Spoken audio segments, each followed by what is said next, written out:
रियासत बिहार के पूर्णिया जिला में वाकई अमोर ब्लॉक के मिसाली मिडिल स्कूल अमोर में बिहार सोशल वेलफेयर डिपार्टमेंट की जानिब से आज बाल मेले का इनकाद किया गया।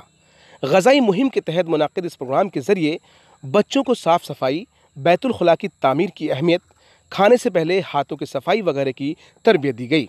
इस मेले में मुख्तलिफ सरकारी महकमा के अफसरान भी खुसूसी तौर पर मौजूद रहे।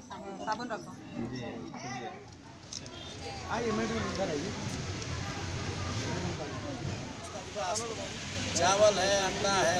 जो लोग शाकाहारी हैं अंडा नहीं खाएंगे तो सोयाबीन खाएंगे। अंडा से ही प्रोटीन मिलता है और सोयाबीन से। पोषण अभियान के तहत ये कार्यक्रम प्रखंड लेवल पर किया गया था। बाल विकास परियोजना पदाधिकारी और उनके सारे कर्मी के द्वारा, और जीविका के लोग आए हुए थे, स्वच्छ भारत मिशन के लोग आए हुए थे, शिक्षा विभाग के लोग आए हुए थे।